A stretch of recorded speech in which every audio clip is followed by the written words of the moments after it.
ये है स्टार एक्सेंस और आप देख रहे हैं स्टार एक्सेंस लाइव टीवी।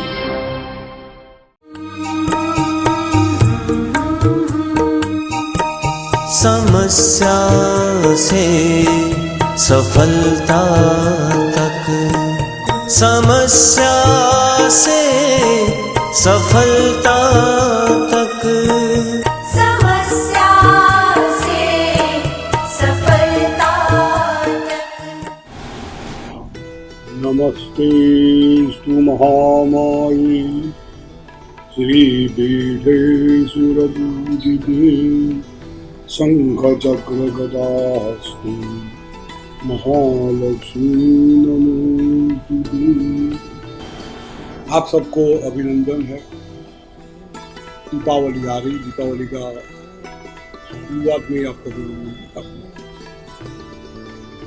बहुत लोगों के प्रश्न आते थे कि दीपावली का इतना महत्व क्या है, क्या करना चाहिए।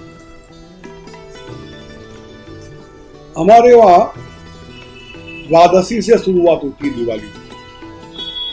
द्वादशी, धनत्रयोदशी, उसको धन्वंतरी त्रयोदशी भी कहते हैं, काली चौदस, दीपावली, नया वर्ष और भाई दूज, यहाँ तक ये पर्व चलता है। संवत्सर भी बदलता है। यहाँ पर 2 संवत्सर हिंदुस्तान में चलते हैं, शक संवत और विक्रम संवत। शक संवत जो है वो बदलता है चैत्र महीने में, और ये विक्रम संवत जो है वो ये कार्तिक में बदलता है। तो सबसे पहले हम वाग द्वादशी को ज्यादा देते हैं, धन त्रयोदशी शुरुआत करते हैं। भोग और मोक्ष हर एक इंसान को चाहिए।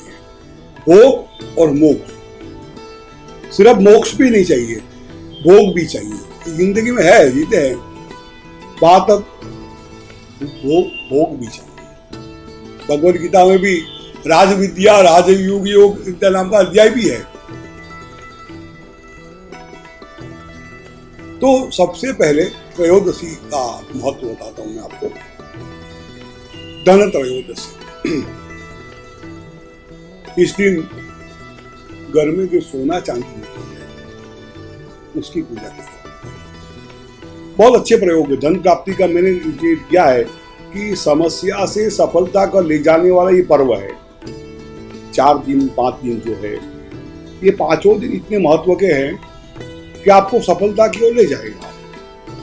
श्रद्धा होनी चाहिए भैया, मैं कहता हूं इसलिए नहीं, मेरा अनुभव है और मुझे पूर्ण श्रद्धा है कि ये ले जाती। तो सबसे पहले धन त्रयोदशी का 2 प्रयोग होते हैं, एक धन त्रयोदशी और दूसरा उसका नाम है धन्वंतरी त्रयोदशी। पहले धन की बात करते हैं। आचार्य चाणक्य किसी ने पूछा कि सुखस्य मूलम किम, तो आचार्य चरण ने कहा कि धर्मम। दूसरा प्रश्न किया, धर्मस्य मूलम किम, तो आचार्य बोले कि अर्थम। तो हम अर्थ की शुरुआत करें। तो धन त्रयोदशी का जो पूजन है वो लक्ष्मी प्राप्ति के लिए होता है। आपके वहां थोड़ा बहुत सोना भी पड़ा होगा, मंगलसूत्र हो, बीटी हो, अंगूठी हो या कान की बुटिया, कुछ भी हो अपने पास, या ज्यादा भी धन हो कम भी धन हो, चिंता मत करो। एक पीला कपड़ा डालकर, माँ लक्ष्मी का आसन पीला होना चाहिए। चने की दाल जो है उसका अष्टदल करो, और उस अष्टदल के अंदर एक अच्छी तांबे की या चांदी की डिश हो, उसके अंदर अपना सोना रखो, पैसा भी रखो, और 11 आवर्तन, कम से कम 108 करोड़ बहुत अच्छा है कि 11 आवर्तन श्री सूक्त के गन्नी का रस मिल जाए सबसे उत्तम है। गन्नी का रस न मिले तो पंचामृत ले लो या सिर्फ गाय का दूध ले लो, और गाय के दूध से उसको करो महालक्ष्मी श्री सूक्त जो है ना वो महालक्ष्मी का आवाहन ही है। 15 सूक्तों के ताम आव हो 1500 बार का है। तो उसका पूजन करके चंदन गोरोचन या जो भी उपस्थित हो पुरुष नाम रहे कंकु से हल्दी से माल की पूजा करो और उसको रात भर वहां अखंड निगाह रख के रखो। ओम श्री सूक्त भी नहीं आता है तो ओम श्रीम नमः, ओम श्रीम नमः, ये तो आएगा श्रीम नमः छोटा सा मंत्र बीज मंत्र महालक्ष्मी का है। इसका जाप करके पूजन करो। उसको लाल फूल सुगंधी फूल माँ को पसंद है और उसको नैवेद्य खीर का नैवेद्य माँ को लगाओ। आरती पूजा जो भी विधि अपनी परंपरा से होती है करो। तो अवश्य में लक्ष्मी की भक्ति छोटा सा प्रयोग करें। बाकी तंत्र विद्या में बहुत बड़े बड़े प्रयोग है उसके अंदर लक्ष्मी को लाने के लिए, उसकी चर्चा यहाँ नहीं करेंगे। उसका दूसरा ही दिन है धन्वंतरी। भगवान धन्वंतरी दुनिया के पहले वैद्य है। समुद्र मंथन के समय अमृत का कलश लेके एक रत्न के रूप में समुद्र से बाहर पधारे थे। भगवान विष्णु का अवतार माना गया है। आरोग्य के लिए सबसे उत्तम प्रयोग होता है उनका। वैद्य लोग डॉक्टर लोग भी अगर ये मानते हैं तो उस दिन भगवान धन्वंतरी की पूजा करते हैं। भगवान धन्वंतरी का एक यंत्र आता है। उस यंत्र को भोजपत्र पर बनाकर ओम धम धन्वंतरियै नमः इस मंत्र का जाप या कुछ भी नाम है ओम धम बीज मंत्र है उसका, उस बीज मंत्र का जाप करके तुलसी का एक छोटा सा पत्ना या बेल का एक मूल का मिल जाए, कोई बेलपत्र का कोई डाली मिल जाए छोटी सी, उस यंत्र में लपेट कर अपने पास रखो। और भी प्रयोग है, लेकिन इससे क्या होगा, आपको बीमारियां कम हो जाएगी, राहत होगा। जो मेडिकल आप दवा लेते होंगे उस दवा का फर्क पड़ना शुरू हो जाएगा। श्रद्धा होनी चाहिए। ये दिन भगवान धन्वंतरी की पूजा करके यदि आप रखोगे, और भी प्रयोग है, कोई आप जानना चाहो बताऊंगा मैं आपको, और 100% तबीयत अच्छी हो जाए ऐसे भगवान धन्वंतरी की पूजा। इसका अश्वनी कुमार की पूजा भी जो महाभारत की स्वरूपात बताए गए, आंखों का प्रयोग भगवान उसका अपने उपनिषद के अंदर चक्षुषोपनिषद उपनिषदों के अंदर है आंखों का प्रयोग, फिर शरीर की बीमारियों का प्रयोग, कैसी भी बीमारी हो तो भगवान अश्विनी कुमार के प्रयोग श्रीमद् भागवत महाभारत के अंदर बताए गए। उसकी कभी चर्चा करेंगे, समय मिलेगा तो आप लोगों के साथ। अभी तो धन्वंतरी के दम रुकते हैं और ये प्रयोग करके आप अपने उससे जरूर आपको लाभ होगा। अब आती है कालरात्रि। हमारी परंपरा, भारतीय परंपरा के अंदर 3 दिनों का महत्व है, 3 रात्रि का महत्व है। कालरात्रि, महारात्रि और मोहरात्रि चेतावना। एक मोहरात्रि है जिस दिन पूर्ण पुरुषोत्तम भगवान श्री कृष्ण का प्राकट्य दिन है। उसी दिन माँ भवानी कोल्हापुर की महालक्ष्मी का भी प्रादुर्भाव दिन है, उसको मोहरात्रि कहते हैं। उस दिन प्रभु ने, महामाया ने पूरे विश्व को मोहित कर दिया था, इसलिए वो मोहरात्रि कहलाती है। उसका महत्व है। एक शिवरात्रि को महारात्रि कहते हैं। भगवान शिव ने पशु और मनुष्य दोनों पे कृपा की। जाने अनजाने में भगवान की पूजा हुई थी। भगवान तो बहुत भोलेनाथ है, कैसे भी पूजा कर लो वो उसको स्वीकार करते हैं। वो कथा तो आपने वो सुनी होगी। तो उसके महारात्रि कहते हैं, और माघ महीने में आता है इसलिए तो महाशिवरात्रि कहते हैं, महारात्रि कहते हैं। और तीसरी रात्रि जो भी आ रही है वो कालरात्रि। चतुर्दशी ऐसे माँ को प्रिय है, अष्टमी, नवमी और चतुर्दशी जगदम्बा की उपासना के लिए सबसे बेस्ट होती है। मंत्र साधकों के लिए उस दिन भगवती महाकाली की पूजा।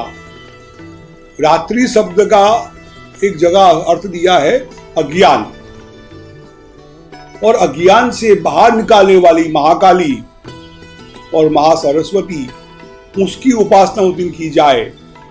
तो बच्चों को अगर विद्या नहीं आती है तो विद्या प्राप्ति के लिए कई बच्चे फरियाद करते हैं, हम अभ्यास करते हैं कर नहीं पाते हैं। थोड़े दिन में हम कुछ प्रयोग भी शुरू करने वाले स्कूलों के अंदर, कॉलेजों के अंदर, कि भाई हम विद्या कैसे प्राप्त की जाए। हर बच्चे में हो सकती है। हमारी फिलोसॉफी ये मानती है कि हर इंसान में भगवान है, हर चीज में भगवान है। तो हर बच्चों जो फेल होता है, नपास होता है, उसमें भी भगवान है। ये क्यों होता है, उसके रास्ते हम दिखाने वाले थोड़ी टाइम के बाद, मंत्र थेरापी के बाद, मंत्र योग के बाद। तो इस रात्रि को आपको भगवती महाकाली और महासरस्वती दोनों की पूजा करनी है। ये पूजा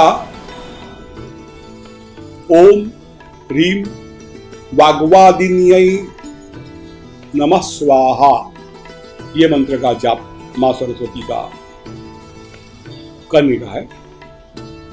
और रात्रि में कई लोग कहते हैं इसमें कि स्मशान जो पूजन होती है, स्मशान शब्द का अर्थ का समझ लो, स्मशान का अर्थ है समभाव, जहां पर राजा प्रजा, स्त्री पुरुष, ब्राह्मण शूद्र एक ही जगह जलते हैं। वहां कोई भेदभाव नहीं है कि ये जगह ब्राह्मण के लिए है, या शूद्र के लिए है, ये जगह स्त्री के लिए है, पुरुष के लिए है, ये राजा के लिए है, प्रजा के लिए, ऐसा कुछ नहीं है। स्मशान में जो गया वो समभाव से गया। जहां समभाव है वहां आपको उपासना करनी है, समभाव से उपासना करनी है, भेदभाव नहीं करना। महाकाली और सरस्वती एक ही है, उसकी पूजा यहाँ करनी है। मंत्र साधना के लिए, मंत्र उपासना के लिए, सरस्वती प्राप्त करने के लिए, विद्या प्राप्त करने के लिए ये सबसे बड़ा दिन होता है, शुभ दिन होता है। तो आप उसकी भी ओम ह्रीम वाग्वादिन्यै स्वाहा इस मंत्र का जाप कीजिए। रात को आप माला लेके, स्फटिक की माला या रुद्राक्ष की माला सब में चलती है, ये करके आप उसकी पूजा करें। इसके बाद जो दीपावली है, इस बार दीपावली के दिन सूर्य ग्रहण आता है। सूर्य ग्रहे महानद्याम प्रतिमा सन्निधो वा जप्त्वा सिद्ध मंत्रो भवति। अथर्वशीर्ष में लिखा हुआ है। सूर्य ग्रहण ऐसा है जिस दिन उस ग्रहण के दरमियान दान किया जाए, जितना भी दान किया जाए, तप किया जाए, स्नान किया जाए, उसका फल 100 गुना मिलता है, ऐसा हमारा शास्त्र कहते हैं। तो उस दिन आपको क्या करना है, कोई भी मंत्र आपको लेना है और वो मंत्र का जाप, स्नान, सूर्य ग्रहण लगते ही आप स्नान कर लो। उस मंत्र का, जहां तक सूर्य ग्रहण है तो भगवान सूर्य का मोक्ष नहीं होता है, वहां तक उसका जाप करना है। और चमत्कार देखो, वो मंत्र सिद्ध हो जाएगा। चाहे गायत्री का मंत्र हो, चाहे विष्णु भगवान का हो, चाहे सूर्य भगवान का हो, चाहे गणेश जी का हो, भगवान शिव का हो, कोई भी मंत्र, एक मंत्र आप पकड़ के उस मंत्र के जाप आपको वहां जितना घंटे सूर्य ग्रहण चलेगा, जहाँ जहाँ सूर्य ग्रहण दिखने वाला है वहाँ हर जगह पे आप कर सकते हो। उसने तो ये कहा महानदी के पास जाके आप करो, या प्रतिमा सन्निधो पर प्रतिमा के पास बैठ के करो, तो आपको अच्छा फल मिलेगा और मंत्र सिद्ध हो जाएगा। ये सबसे बड़ा मंत्र सिद्धि के लिए प्रयोग बताया गया है। उसके बाद महापर्व दीपावली आती है। नामी दीपावली है जो अंधकार से बाहर ले जाए। व्यापारी लोग अपने साल भर के हिसाब के पुस्तकों की पूजा करते हैं। लक्ष्मी जी की महापूजा होती है अमावस्या के दिन। ऐसे तो अमावस्या पितरों के लिए बताई गई है, लेकिन इस दिन तो यहाँ महालक्ष्मी की पूजा होती है, सरस्वती की पूजा होती है। इस दिन दीपावली के दिन लक्ष्मी प्राप्त करने के लिए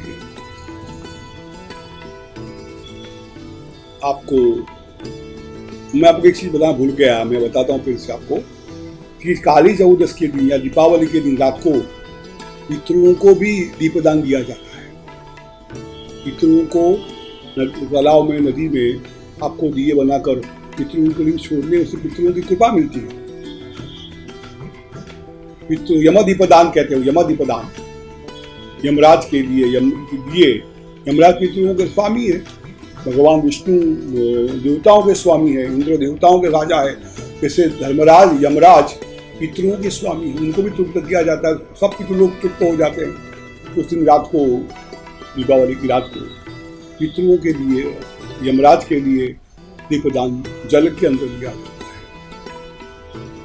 एक अलग प्रसंग है, चर्चा बहुत नहीं करेंगे, लेकिन अच्छा करना चाहिए। कुछ नहीं हो ना तो ये लोग क्या आटे का बनाकर, दिया बनाकर उसमें दीप रख के पितरों के नाम से, यमराज के नाम से छोड़ दीजिए, अच्छा फायदा होगा उससे, पितरों की शांति होगी। वैसा ही प्रयोग महालक्ष्मी का है। उस दिन पीला वस्त्र लेना है, आज लाल वस्त्र लेना है। लाल वस्त्र बिछाकर उस पे रुपये, पैसा, सोना, जो भी कुछ आपके पास है उसको रख के कनकधारा स्तोत्र का पाठ आपको करना है, 11 पाठ। कनकधारा नहीं आता है तो देवी सूक्त का जो जाप है, जो चंडी पाठ दिया हुआ है, तो देवी सूक्त को भी आप जाप कर सकते हो माँ लक्ष्मी के आह्वान के लिए। लाजा भगवती चढ़ाई जाती होती।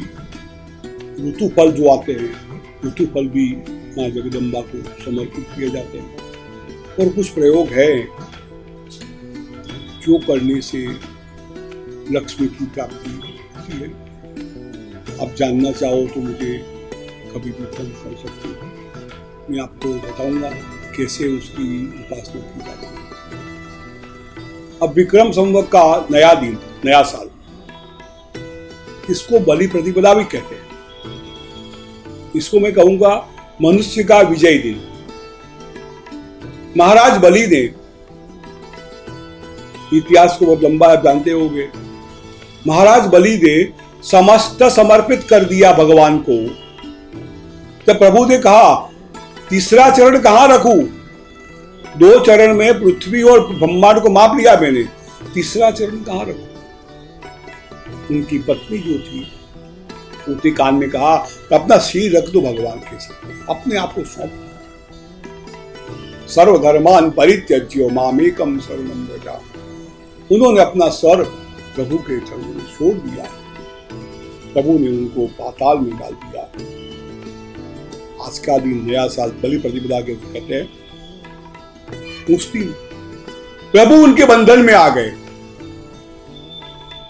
जब आप किसी के सरेंडर हो जाते हैं, किसी के शरण में चले जाते हो, अपने आप को पूरा सौंप देते हो। एक स्त्री हम शादी करके आते हैं तो हमारी पूरी जवाबदारी बनती है उसको खुश प्रसन्न रखने की, क्योंकि वो हमारे को सब कुछ सौंप देती है।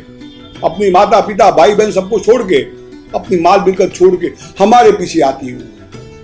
तो पुरुष को जवाबदारी बनती है वो उसको प्रसन्न रखते हैं। तो ऐसे भगवान को अपने आप को सौंप दे तो भगवान की भी जवाबदारी बनती है हमें प्रसन्न रखने की। राजा बलि को तो पाताल में डाल दिया और भगवान बंधन में आ गए उनके। तो कहते राजा तुझे क्या तेरी क्या सेवा करूं। बोले मेरे द्वारपाल बन जाओ। अब जिसका द्वारपाल स्वयं नारायण होगा उसको और क्या करना। ये मनुष्य का विजय है। बलि मनुष्य थे। मनुष्य को ये सीखना है आज के दिन, अपने आप को समर्पित कर दो भगवान को। हम क्या करते हैं, सिर्फ समस्याएं समर्पित करते हैं। जो सुख मिलता है ना वो भगवान को समर्पित नहीं करते। हमें सुख भी भगवान को समर्पित करना है। अपने आप को भगवान को समर्पित कर दो। ये गीता का भी सार है। आखिरी श्लोक में भगवान क्या, सर्वधर्मान परित्यज्य, मेरे पास आ जा, मेरे शरण में आ जा। जो भगवान शरण में जाता है उसका भगवान भी दास बन जाता है, भगवान भी उसका सेवक बन जाता है, उसकी जवाबदारी लेनी पड़ती भगवान को भी। क्योंकि देखो संत महात्मा थे ना, वो बल कहते थे जो जो भगवान को करना हो करे, अपने प्रसंगों में भी कोई प्रयत्न नहीं करते थे और भगवान को आके उसकी लाज रखनी पड़ती थी। कई कथाएं हमने सुनी। तो जब सौंप दोगे तो मनुष्य का पूरी जिम्मेदारी भगवान की आती है, भगवान को सब कुछ करना पड़ता है। इसलिए मनुष्य अगर चाहे तो भगवान को भी अपना बना सकता है, भगवान से भी जो चाहे वो काम निकाल सकता है। कब? जब वो भगवान को अपने आप को। तो इस दिन भगवान नारायण को अपनी समर्पित भावना दे दो, अपने गुरु को अपनी समर्पित भावना दे दो। हम आपके हो गए प्रभु, अब आप जो करोगे सही है।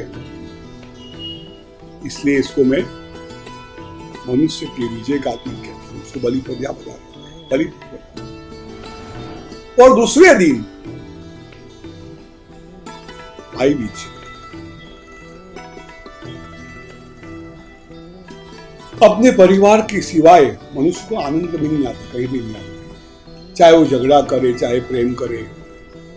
लेकिन अपना कोई अच्छा प्रसंग हो रहा है, शादी ब्याह हो रहा है और अपने माता पिता नहीं आए, अपनी पत्नी नहीं, अपने बच्चे नहीं आए, तो प्रसंग में अगर हिंदुस्तान के सीएम पीएम भी आ जाए ना तो आपको आनंद नहीं आएगा। कोई ऐसे कुछ प्रसंग ऐसे होते हैं जब अपने लोग अपने पास चाहिए, अपने लोग जो अपने इस शरीर के जो संबंध रखते हैं, इस शरीर के आत्मा के साथ संबंध है, उनकी जरूरत पड़ती है। भाऊ भी उसके नाम बना है। यमराज की बहन थी यमुना जी, 3 भाई बहन थे, यम, यमी और शनि। ये सूर्यनारायण के पुत्र है, यमराज सूर्य के पुत्र है,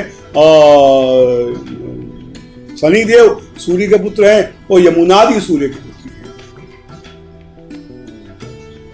अब यमराज तो इतने बिजी थे, लोग आजकल ऐसे बिजी हो जाते हैं, अपने परिवार को समय दे नहीं पाते। यमुना जी ने सोचा अब कुछ ड्रामा करना पड़ेगा। यमुना जी ने भाई से बात करनी बंद कर दी, बोलना ही बंद कर दिया। यमराज ने सोचा क्या बात है, बोलती नहीं है। बहन बोले ना, झगड़ा करे ना, अच्छा लगता है। कई बार भाई बहन का झगड़ा अच्छा लगता है। झगड़ा नहीं, बात नहीं, प्रेम नहीं, कुछ नहीं, क्या बात है। यमुना जी ने, तेरे पास टाइम कहाँ है भाई, तू दिन भर बिजी रहता है लोगों को मारने में, ये कर, न्याय करने में, ये करने में, तेरे पास टाइम कहाँ है। तू चाहे तो अपना काम कर, मैं अपना काम करती हूँ। नहीं बहन, आज के दिन, साल में एक दिन तेरा, सब काम छोड़ के तेरे पास आ जाऊंगा। यमुना जी कहते हैं देख भाई, जिस दिन ये दिन जो आएगा ना, उस दिन कोई भी भाई बहन यमुना जी में स्नान करेंगे, यमुना जल को स्मरण करके भी स्नान करेंगे, तो वो नरक में तो नहीं जाएंगे। याद रखना ना, फिर वचन देना पड़ेगा लोक कल्याण के हेतु। आपको क्या करना, इस दिन अगर परिवार में कोई विषमना है, परिवार में कोई समस्या है, तो आपको क्या करना है, इस दिन यमराज और यमुना जी की पूजा करनी है। यमुना जी यमराज की पूजा करो, 16 पूजा करके उनको नैवेद्य खूब धराओ, तो यमुना जी और यमराज प्रसन्न हो गए और आपके परिवार में जो समस्या है वो दूर होने के पूरे चांसेस है, पूरा दूर होगा। हमने ये सब जो बता रहा हूँ ना, मैं अपने अनुभव से बता रहा हूँ, लोगों पे प्रयोग किए हुए हैं, लोगों को बताए हुए हैं, इससे बहुत सी लाभ होता है। संक्षेप में बता रहा हूँ इसलिए कि आप उसको समझ लो, उसको करने की कोशिश करो, इस दिनों का क्या महत्व है। तो इन दिनों में हमने 2 चीज तैयार की है। एक तो श्री यंत्र का चित्र जी बनाए हैं, उसको हम धनतेरस और काली चौदस को और दीपावली को पूजा करेंगे उसकी। जो किसी भी आदमी को, किसी भी भक्त को, साधक को ये यंत्र चाहिए, श्री यंत्र का जो चित्र जी है, उसको अपने या फेसबुक पे या ट्विटर पे कहीं भी लिख के भेज दे कि हमें चाहिए। तो अगर बड़ौदा के आसपास का है तो हम यहाँ आके लिख सकता है मेरे हाथ से, या फिर वो उसका कोई कीमत नहीं, इसी निःशुल्क है, कोई रुपया देने का नहीं, लोगों के कल्याण के लिए हमने तय किया है कि वो श्री यंत्र लोगों तक पहुँचे, तो उसकी पूजा करे, ध्यान करे, और वो यंत्र जो है वो आपके घर के जो सामने वाला दीवार है वहाँ लगाना है, तो आपके घर में लक्ष्मी की कृपा होती है। और दूसरा, काली चौदस के दिन हमने सुदर्शन यंत्र का भी चित्र जी बनाए हैं। वो भी निःशुल्क देने वाले, कोई रुपया लेने वाले नहीं है। आपको एक ही काम करना पड़ेगा, अपना नाम, अपना मोबाइल नंबर और अपना स्थान लिखाना पड़ेगा। हमारे जो ऑफिस में जो है 11 से बजे शाम को 6 बजे तक लोग बैठते हैं, या आप फेसबुक पे लिखवा दो, आप व्हाट्सएप पे लिख के भेज दो, आप भी ये हमारा नंबर है, हमारा नाम ये, तो आपके नाम से उसकी पूजा की जाए। और आपको सुदर्शन यंत्र से क्या होगा, भागवत जी में वो कथा है, आपने शायद पढ़ी होगी, कि जब भगवान कृष्ण ने पौंडरिक को मारा था, उस समय काशीराज को भी मारा था। काशी नरेश उनका दोस्त था। काशीनाथ का सर कट के सीधा पड़ा था काशी नगरी के पास। उन्होंने, बच्चों ने सोचा कि मेरे पिता को किसने मारा, पिता को मारने के लिए एक कृत्या तैयार की, दक्षिणाग्नि तैयार करके अपने पिता को मारने के लिए, मेरे पिता पितृहंता जो है उसको मारने जाए। जब वो कृत्या मारने गई है, तब भगवान की द्वारका के आसपास सुदर्शन चक्र था, और सुदर्शन चक्र ने कृत्या को मार के भगा दिया। तो उसी प्रकार से ये यंत्र जो है वो आपके वहां कोई भी आसुरी शक्ति काम करती हो, या समस्या हो, आपको ऐसा लगता हो कि ये आसुरी शक्तियां परेशान कर रही है, तो सुदर्शन यंत्र भी आपको बहुत, आपको धातु का या उसको बनाए, थोड़ा खर्चा होता है उसके अंदर। इसी तरह जी में कोई खर्चा नहीं होगा, हमने तैयार करके रखा है, उसकी पूजा करेंगे। और आपको जब भी चाहिएगा आप उसको लिखा लीजिएगा कि हमें ये यंत्र चाहिए, आपको मिलेगा। आप सबका कल्याण हो, ये हमारी मंगल भावना है। नया साल आपका विक्रम का अच्छा जाए, सब परिवार, आपकी, हमारा देश, हमारा राष्ट्र, हमारा शहर सब सुखी हो, वैसी हमारी प्रार्थना है। कोई भी समस्या है, डरो मत, हर समस्या का उपाय है। और जीवन में याद रखना, कुछ भी असंभव नहीं है, और कोई भी ऐसी समस्या नहीं है जिसका निकाल नहीं है। अरे तपश्चर्या से भगवान नीचे आते हैं, तपश्चर्या करके भगवान नीचे आते हैं। चाहे असुर तपस्या करे, चाहे मनुष्य तपस्या करे, चाहे देवता तपस्या करे, उनकी तपस्या से देवता लोग नीचे आते हैं। तो ये सामान्य से समस्या है ना, वो बड़ी बात नहीं है। हमारा डर हमें परेशान करता है। डरो मत, कोई भी चीज से डरो मत, सब कुछ अच्छा होगा यदि तय करोगे, मन से डर निकाल दोगे और मन से तय करोगे कि मुझे वहां पहुंचना ही है, तो दुनिया की कोई शक्ति आपको नहीं रोक सकती। ये बात मान के करना, ये मेरा सिद्धांत है, मैंने अनुभव किया है, कई लोगों को अनुभव ऐसे करवाए हैं कि डर निकाल दो, जो डर निकाल देगा ना बहुत आगे जाएगा। इसलिए अपने आप को पहचानो, अपनी आप शक्तियों पैदा करो, नए साल में सुखी हो जाओ। सर्वे तो सुखिनः सन्तु, सर्वे सन्तु निरामया, सर्वे भद्राणि पश्यन्तु मा कश्चित् दुःखमवाप्नुयात्। किसी को दुख की प्राप्ति ना हो, इसी मां चरणों में प्रार्थना करो। जय भगवान।